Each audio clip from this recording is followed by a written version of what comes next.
Glória a Deus, a graça e a paz do Senhor Jesus, amém. As mamães aqui presentes sintam-se abraçadas, né, por mim. Amanhã é o dia, né, que vocês vão estar se reunindo com a maioria, né, mas já considerem hoje, né, a festividade desde hoje. Já recebam o carinho, o amor, a ministração, porque às vezes em casa, né, vai chegar o filho desnaturado e não vai dar aquele amor, né. Então você já recebe aquele amor desde hoje e já vai, né, sentir bem querida e amada já, amém? Quero agradecer ao Ministério de Mulheres que nos confiou, né, a honra de trazer a palavra nesse dia tão especial para vocês, né? E como vocês sabem, né, eu sou meio tecnológico, né? Eu gosto de fazer assim para vocês acompanharem comigo, tá? Então, vamos a uma meditação na palavra. Talvez eu segure um pouco, né? Porque eu não sei se cadê a Diaconisa Irene? Diaconisa, qualquer coisa você me corta, mas você corre lá, vê como que tá a janta. Se estiver demorando, você fala, vai, bispo, faz assim pra mim. Eu dou entendeu? Às vezes fala, ih, tá muito cru o negócio, né? Então, eu quero trazer uma mensagem, né, que o Senhor ministrou ao meu coração para todas vocês. Isaías 49:15 diz assim: porventura, pode uma mulher esquecer-se tanto de seu filho que cria, que não se compadeça dele, do filho do seu ventre? Mas ainda que essa se esquecesse dele, contudo, eu não me esquecerei de ti. Mãe é um dos maiores referenciais que nós temos, a ponto de Deus fazer uma pergunta para mim e para você: é possível uma mãe se esquecer do seu filho? É possível? Tanto assim? Se acontecer isso, eu tenho um negócio para você: eu não vou me esquecer. Mas Deus faz uma pergunta: você acredita que é possível uma mãe se esquecer do seu filho? Então é uma pergunta que Deus faz para mim e para você. Significado de mãe, eu fui buscar no dicionário: mulher que tem ou teve filho ou filhos, mulher que cria, educa criança ou adolescente que não foi gerado por ela, mas com quem estabelece laços maternais e a quem pode estar ligada por vínculos jurídicos.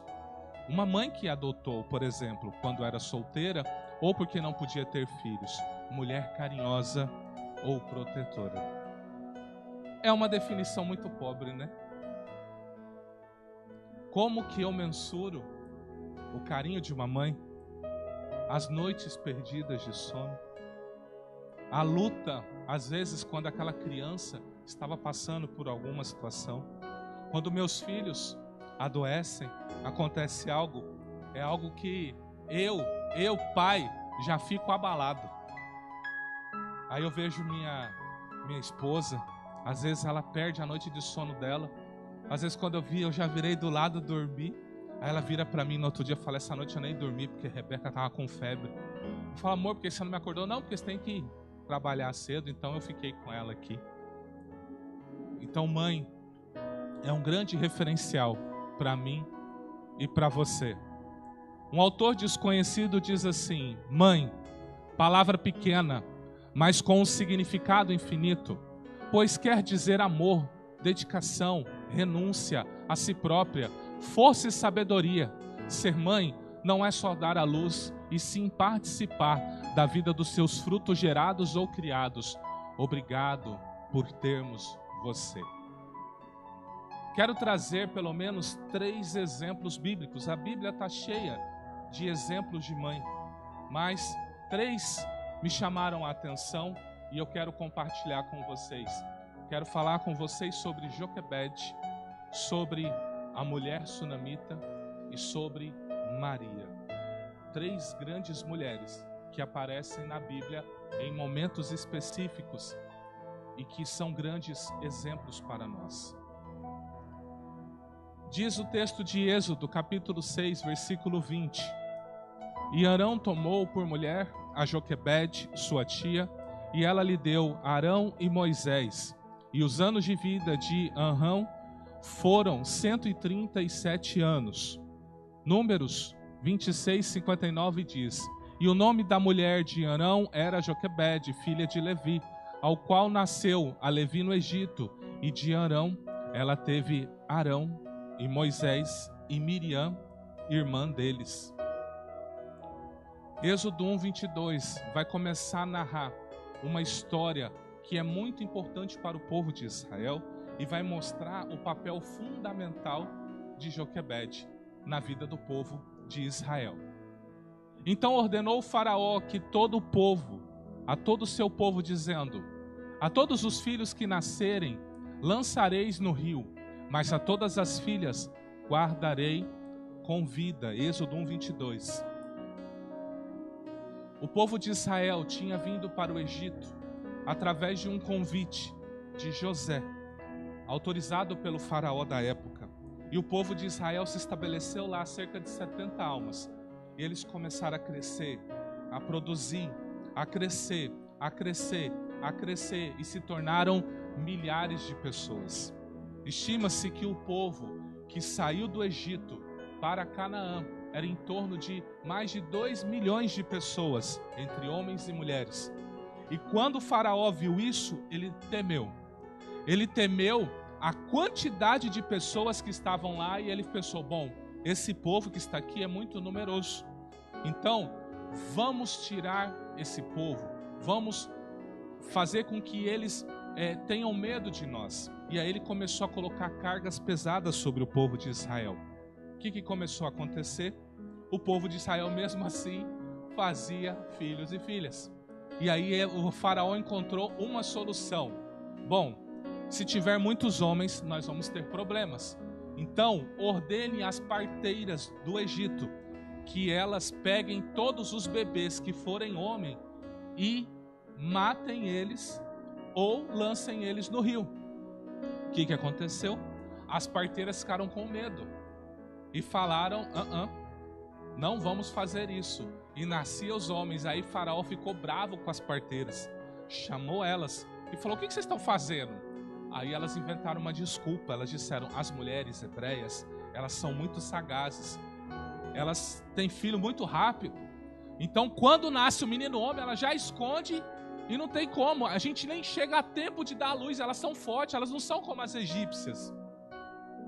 E aí o faraó olhou para aquela conversa e falou: então vamos continuar atacando no rio, vamos fazer o que tem para fazer.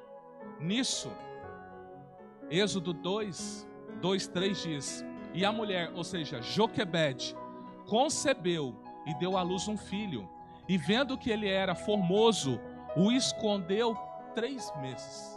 Imagine um decreto real: tem que matar a criança, homem. Então você imagina o trabalho que Joquebede teve de esconder a criança por 3 meses, até que chegou um momento que não dava mais. O que ela fez? Não podendo, porém, mais escondê-lo, tomou uma arca de juncos e o revestiu de barro e betume, e pondo nela o menino, o pôs nos juncos à margem do rio. Joquebede sabia que ali naquela margem aparecia alguns egípcios, então ela creu em Deus. Imagine você sabendo que se seu filho, homem, for conhecido, o caminho dele é a morte, não há outro caminho para ele. E você pega o seu bebê, leva ele num lugar e deixa ele ali. E ela sai, mas ela não deixa o bebê abandonado. Ela dá uma ordem para a filha Miriam. Fala: filha, acompanha, vê se o bebê está em segurança. E Miriam fica só observando. Nisso, o que acontece? Desce a filha de Faraó para se banhar no rio e ela escuta o choro do bebê. E ela começa a olhar o bebê. Quando Miriam viu o bebê e ela olhando para o bebê, ela chega e começa a conversar com a princesa. E aí nós temos o relato aqui. Então disse Miriam, a filha de Faraó: irei chamar uma ama das hebreias? Posso chamar uma mulher das hebreias que cria esse menino para você? Imagina ela vendo a criança, comovida com a criança, chega uma menina e fala: você não quer que eu ache uma mulher hebreia para que cuide desse menino para você? Ou seja, Para a princesa, para a mulher de Faraó, aquilo era o Nilo trazendo, eram os deuses trazendo aquela criança para ela. E aí vem Miriam, percebendo tudo, fala isso. E ela fala: vai, leva este menino e cria, vou te dar salário. E a mulher tomou o menino e criou. Você já imaginou? Era para o seu filho estar morto. Você deixa, Deus providencia que alguém pega essa criança. E aí a pessoa que pega essa criança, além de não matar o menino, chama você e fala: ó, eu vou te pagar para você cuidar. Você vai receber do governo para cuidar do seu filho. Cuida dele para mim. E o texto diz que a mulher tomou o menino, Joquebede tomou o menino e o criou. E quando o menino já era grande, ela o trouxe à filha de Faraó, o qual o adotou e chamou-lhe Moisés e disse: porque das águas o tenho tirado. Olha a ousadia desta mãe. Ela tinha duas opções: matar no parto ou jogar no rio Nilo. Ela jogou no rio Nilo, crendo que Deus salvaria o seu filho. Mas não jogou de qualquer jeito. Ela preparou uma arca para ele, ela preparou o lugar. Só mãe faz isso. Vai pedir para o Arão fazer isso aí. Provavelmente teria afogado a criança. Esse é o valor de uma mãe. Uma mãe que guerreia pelo seu filho, pela sua filha. Uma mãe que enfrenta tudo e todos. Essa mãe enfrentou a maior autoridade do mundo naquela época, falando: meu filho, você não mata. E ainda fez o governo pagar salário para ela. Só mãe faz isso. Agatha Christie fala: o amor de mãe por seu filho é diferente de qualquer outra coisa no mundo. Ela não obedece lei ou piedade. Ela ousa todas as coisas e extermina sem remorso tudo que ficar no seu caminho. O amor de mãe, ele é feroz, né? Eu lembro quando eu acho que eu tinha 7 anos, eu estava indo para minha casa e eu fui laçado. Uns rapazes de 17, 18 anos, eu devia ter meus 7 anos, eles me laçaram. Eu sorri para eles, mas aquilo foi muito humilhante para mim. Quando eu tô chegando em casa, minha mãe viu que eu estava chorando. Ela falou: filho, o que foi? Eu falei: o vizinho ali embaixo me laçou e zombaram de mim. Minha mãe pegou no colo, foi lá no rapaz, chamou o rapaz estava serrando o negócio. Foi o que foi? Falou assim: você laçou meu filho? Ele rindo: lacei. Quando ele falou laçou, eu estava aqui desse lado e eu só vi o tapa na cara dele. Pá! Eu olhei assim aquela cena vibrando dentro de mim. Falei: tô vingado. O rapaz levantou o serrote, ela falou: vem, eu chamo meu marido. Meu pai na época com garimpo 38, os caras sabiam que era meu pai, o que ele tinha. Já deu uma afastada assim. Não foi meu pai que foi lá brigar. Foi minha mãe que foi brigar por mim. Quantas de vocês já brigaram pelos seus filhos? Seu filho pode estar errado. Quantas vezes você já brigou com a professora, mesmo seu filho estando errado? Você foi lá e virou: não fala assim com meu filho. Aí você vira para o filho e fala assim: em casa nós conversamos. Não é? Esse é o coração de mãe. Por isso que Deus fala: como uma mãe pode esquecer? A gente sabe que tem uma outra que esquece, né? São as exceções. Mas a vocês, a grande maioria, ama e cuida dos seus filhos, amém? A mulher sunamita, nós não temos o nome dela, nós temos a origem dela, nós temos quem ela é, qual cidade que ela é. 2 Reis 4, 8, 10 diz assim: e sucedeu também um dia que, indo Eliseu a Sunem, havia ali uma mulher importante, o qual o reteve para comer pão. E sucedeu que todas as vezes que passava por ali, entrava para comer pão. E ela disse ao seu marido: eis que tenho observado que este que sempre passa por nós é um santo homem de Deus. Façamo-lhes, pois, um pequeno quarto junto ao muro, e ali ponhamos uma cama, e uma mesa, e uma cadeira, e um candeeiro, E há de ser que, vindo ele a nós, para ali se recolherá. Então veja, uma mulher encontra o profeta, faz com que o seu marido prepare um cômodo para o profeta para tratar bem o homem de Deus. E agora Eliseu está constrangido com esse cuidado desta mulher. E ele pergunta para ela. Ele vai primeiro perguntar para o servo dele: o que a gente pode fazer por ela? E o servo dele, Geazi, diz: ela não tem filho, o marido é velho. Por isso disse ele: chama ela. E chamando ela, ela se pôs à porta e ele disse: a este tempo determinado, segundo o tempo da vida, abraçarás um filho. Em recompensa ao cuidado que ela estava tendo com ele e com o seu servo. E ela disse: não, Senhor, homem de Deus, não minta para mim. Eu sei que eu não posso ter filhos. E aí passou um tempo, ela concebeu, deu à luz um filho, no tempo determinado, no ano seguinte, conforme a palavra do profeta. Então agora o sonho daquela mulher, porque a mulher judia, o sonho dela é ser mãe. Elas entendem que a geração delas continua no filho. Por isso que o texto vai dizer: o homem e a sua mulher deixará a casa do seu pai e da sua mãe e serão uma só carne. Se cumpre aonde? Nos nossos filhos. Quem é os nossos filhos? Se não parte de mim, parte da minha esposa. Eles carregam o nosso DNA. Então nós cumprimos o mandamento quando nos relacionamos e geramos uma criança.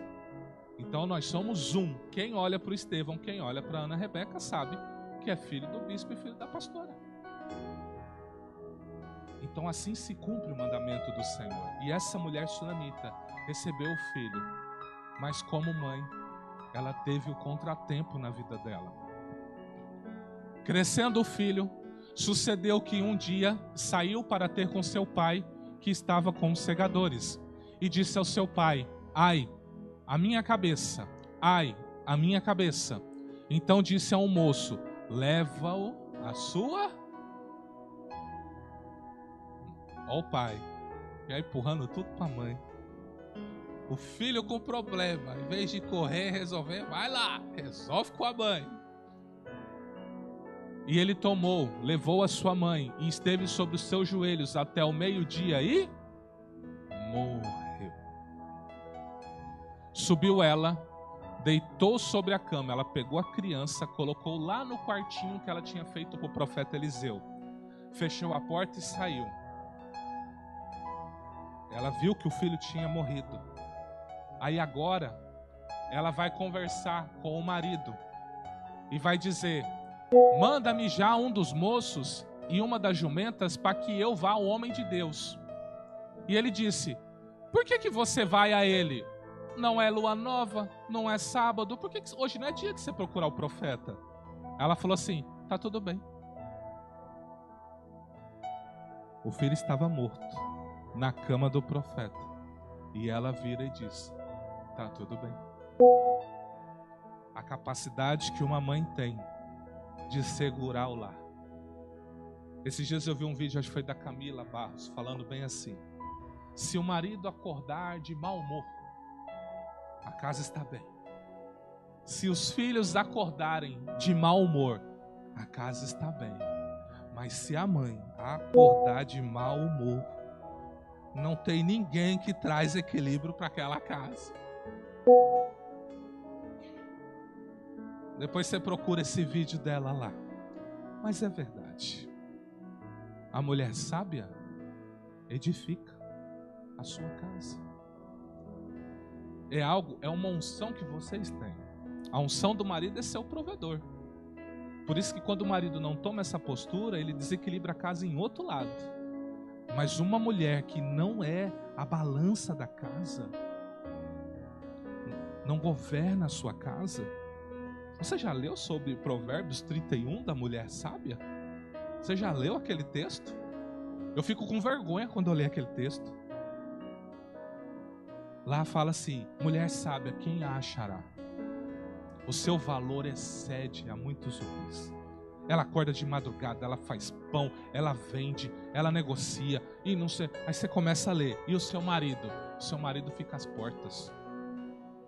Aí você fala, o que significa isso? Antigamente, na cidade, na entrada da cidade, era lá que se decidia tudo o que se acontecia com as pessoas e com a cidade. Então toda a liderança da cidade estava nas portas. Então o marido da mulher sábia só tem autoridade se ela for sábia, se ela governar o lar. Então ele pode sentar-se junto com os principais governadores e ser reconhecido perante eles. Não tem um ditado que diz, por detrás de um homem tem uma? E é verdade. Você sabia que aquele texto que Deus fala assim, ó, far-lhe-ei para o homem uma ajudadora idônea. Você sabia que no original, a ideia ali, põe amor nas minhas palavras, tá? Mas no original, ali está dizendo o seguinte, far-lhe-ei uma opositora. Que opositora? A mulher é a única pessoa que pode chegar para um homem, se opor a ele, fazer ele pensar e ajudar ele a prosperar. Se chegar um homem e falar, você está errado, ele não ouve. Mas se chegar a mulher, sentar do lado dele e falar assim, cuidado com essa pessoa, cuidado com esse negócio, não estou bem com essa situação. Aí o homem já está fechando negócio, você fala, vixe, toda vez que ela fala isso, eu vou ter problema lá na frente. A maioria dos homens milionários tinha uma mulher que estava ali com ele na lida, ajudando ele, ajudando a pagar, ajudando a desenvolver as ideias. Aí o cara enganado aí por Satanás e pelo mundo, que ele faz quando ele enriquece? Divorcia dela e troca por uma moça muito imatura e mais jovem. Não é assim? No mundo aí? Mas quem ajudou o homem a enriquecer? Aí o cara adoece, perde tudo, quem que ele vai atrás? Não é? Todo mundo conhece essa história, não conhece? Ela não se repete ano após ano, década após década. Então Sunamita diz, tá tudo bem. Não falou para o marido que o menino estava morto. E agora o Geazi vai dizer para Eliseu, agora pois, corre-lhe ao encontro, porque quando ele viu a Sunamita vindo, o Geazi fala, ó, a Sunamita tá vindo aí. Aí o que Eliseu falou? Eliseu era uma pessoa difícil, tá? Não era qualquer um que conversava com ele, não. Uns guri que resolveu tirar sarro da careca dele, que nem o bispo aqui, saiu uns ursos e matou essa gurizada, entendeu? Era difícil conversar com Eliseu e com Elias. E aí quando ele vem, Eliseu fala assim, ó, vai lá, Geazi, pergunta o que ela quer, vê se tá tudo bem com ela, porque ela me trata tão bem, então vê se tá tudo bem para ela estar vindo atrás de mim. E aí ele chega, Geazi, e pergunta, tá tudo bem contigo? E o teu marido? E o teu filho? Olha a resposta que ela dá para Geazi. Tá tudo bem. Ela falou para o marido, tá tudo bem. Ela falou para o servo do profeta, tá tudo bem. Mas aí, ela fala, eu quero falar com o profeta. E ela chega diante dele. E ela faz a seguinte pergunta. Pedi eu a tu, profeta, algum filho? Não disse eu, não me enganes?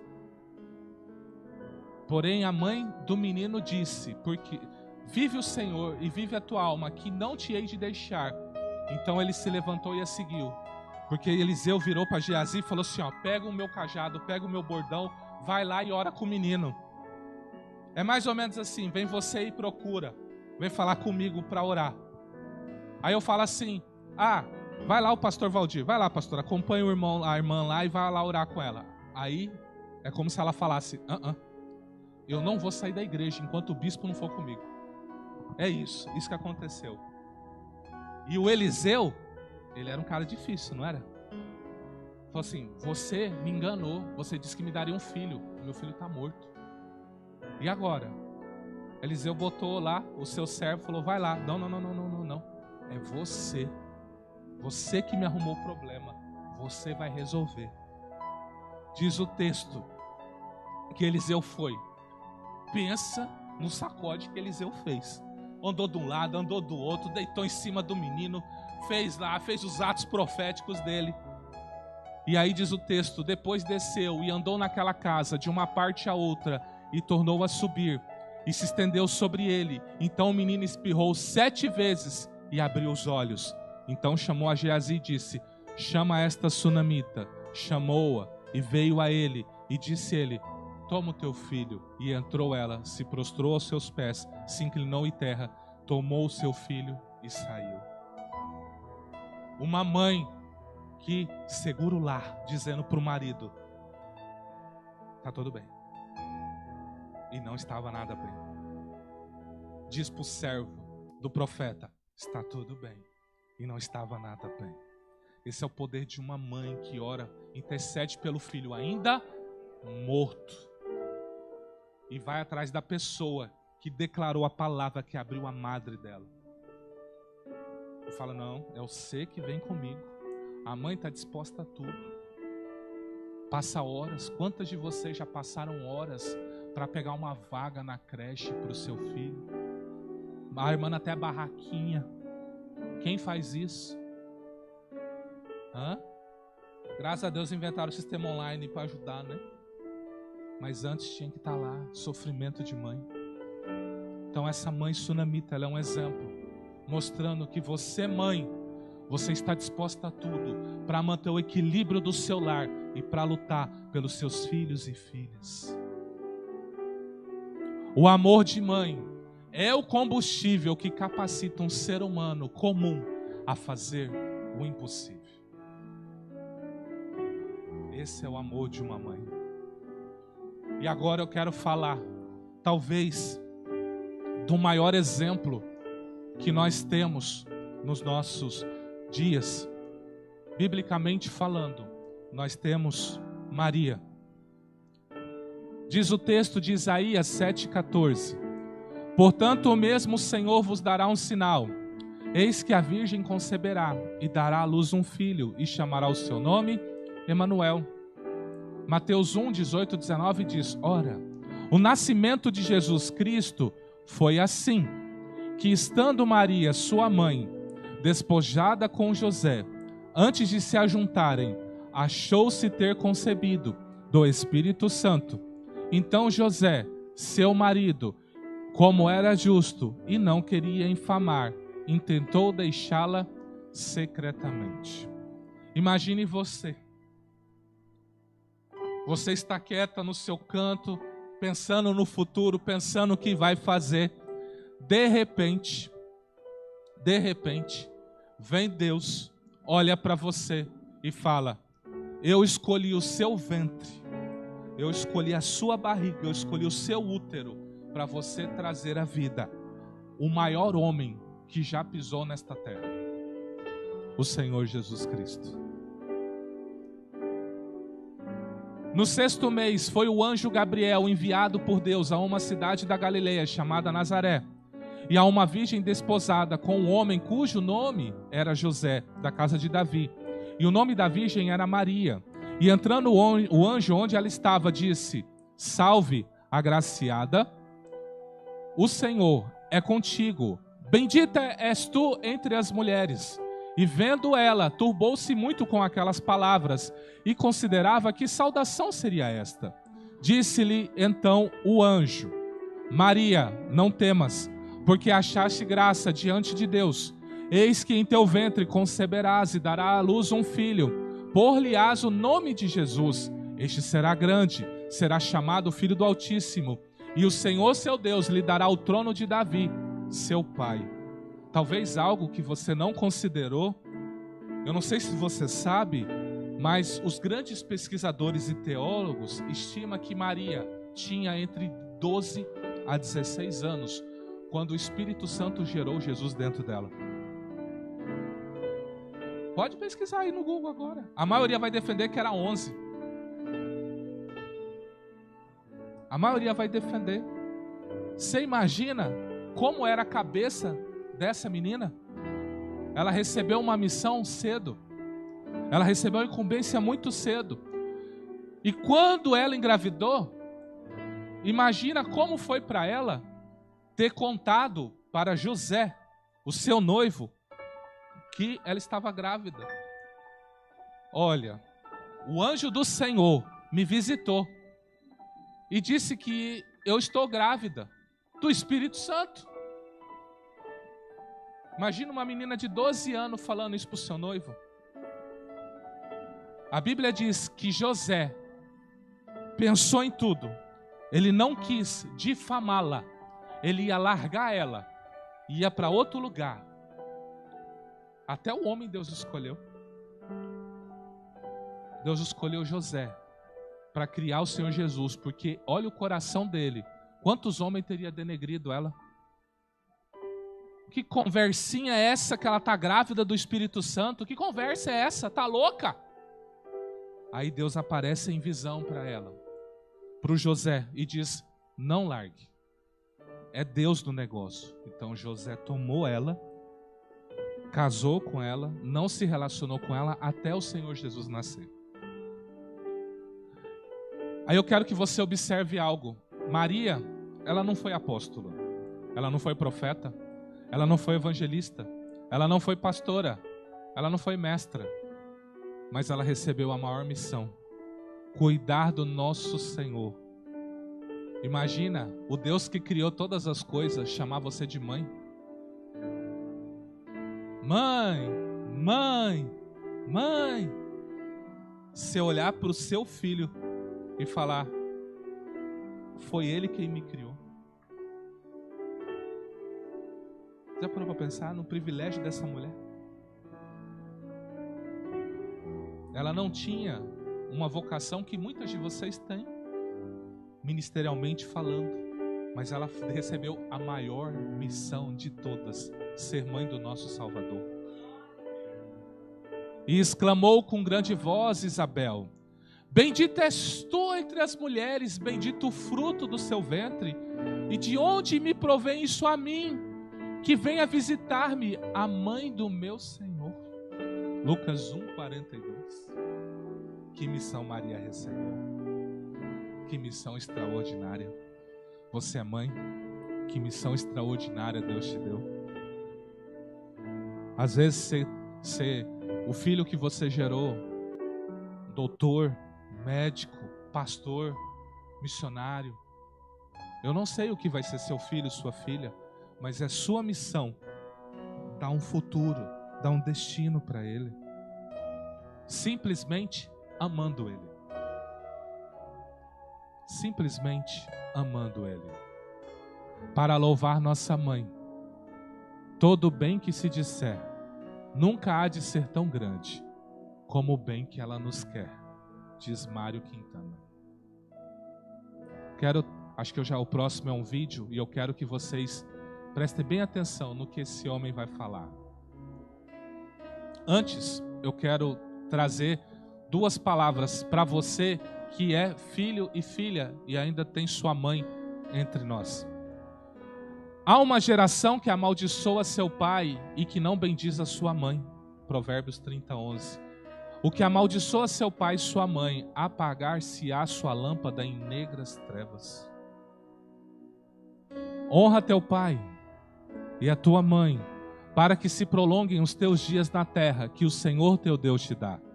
Honra teu pai e a tua mãe, que é o primeiro mandamento com promessa. Sua mãe está aqui? Vira para ela agora. Fala assim, bendita do Senhor. Deus te abençoe. Deus abençoe você, mamãe. Você, vovó, que é mãe 2 vezes. Deus te abençoe e te bendiga. Em nome do Senhor Jesus. Vamos assistir o vídeo?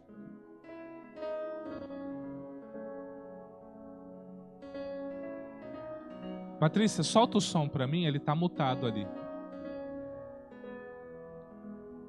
Se puder voltar o vídeo, volta ele aí para mim. Aí. Solta ele. Pode aumentar o volume. Olha, eu acho que se eu tivesse que buscar alguma coisa lá atrás e eu tivesse poder para isso, era só a mãe. Ela foi embora quando eu tinha 7 anos e meio, mas ela me deixou com valores. A minha mãe dizia que eu podia. Minha mãe dizia que ser negro era um privilégio e eu tinha que agradecer. Eu aprendi a agradecer ser negro com 5 anos de idade, então nunca foi um problema. A minha mãe dizia que aquela condição de morar no barraco de chão batido eu podia mudar, só depende de quanto tempo eu estava disposto a trabalhar. Então não era um problema, era comigo. Então eu nunca me senti menor. A minha mãe não tinha uma bola, uma bicicleta, não tinha um smartphone para me dar, e ela queria me motivar. Para me motivar, ela dizia que eu era bonito, eu acreditava na minha mãe. Cara, pensa no negão feliz. A vida toda. Engraçado, e sua mãe morreu, você tinha 7 anos. 7,5. 7,5, e você vê que ela deixou o suficiente para você viver e mudar sua vida. Sabe qual é a diferença? As pessoas não estão ouvindo a mãe, não estão ouvindo o pai. Ele diz que eles são ultrapassados. Vivência não fica ultrapassado. Falta humildade para essa geração que está chegando e para parte da geração que já estava aí. Deixou de ouvir os pais, a mãe. Você procura mentoria na internet. Rufino, eu sei que você dá mentoria, que você faz palestra. Quanto custa uma mentoria? Eu falei assim, deixa eu te fazer uma pergunta primeiro. Você tem ouvido a mãe e o pai? Não, mas o que tem a ver? Se você não ouve a sua própria mãe, seu próprio pai, você vai ouvir a mim, você nem me conhece. Então, na realidade, a gente está precisando as pessoas voltar para a base e ouvir a mãe. Você sabe como é que se carrega a bateria? Na base, na família. E se você quiser, um dia que você tiver meia boca, que a sua entrevista não está dando certo, as coisas não aconteceu, que a mulher pôs você para correr, porque a mulherada tá com problema, né? Tá. Então, aí, você pega o smartphone e pede socorro, passa uma mensagem para a mãe e diz assim, saudade de você.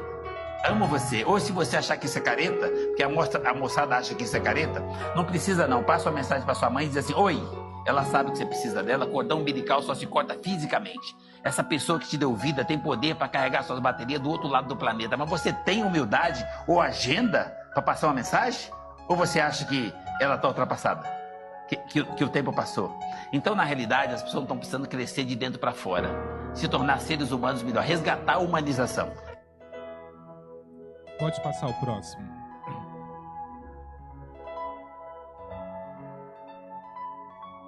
Aí. Toda mulher é como uma rosa, rainha de todas as flores.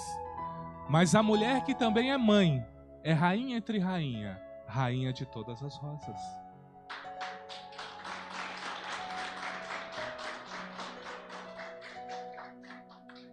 Obrigado, mãe. Seja bendita em nome do Senhor Jesus.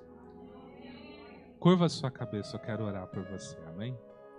Pai, rendo graças a Ti. Eu quero Te agradecer por cada mãe aqui presente, por cada avó que é mãe 2 vezes aqui presente. Pai, muito obrigado. Que ela sinta, Pai, o Seu amor agora. O Senhor deu uma missão muito especial para ela, que é gerar vida, cuidar de vida, encaminhar essa vida para o Senhor. Por isso, benditas sejam as mulheres aqui presentes, as mães aqui presentes sejam benditas, Senhor. Graças eu Te dou pela vida de cada uma delas. Que o Senhor abençoe hoje, amanhã, que o Senhor seja com elas e que os filhos delas reconheçam o trabalho, o empenho e o carinho, o amor delas por eles, Senhor. Desperta filhos que amem suas mães, que honrem sua mãe e seu pai aqui no nosso meio, Senhor. Muito obrigado, Pai. Eu Te louvo e Te agradeço, em nome do Senhor Jesus. Aplauda Jesus, amém?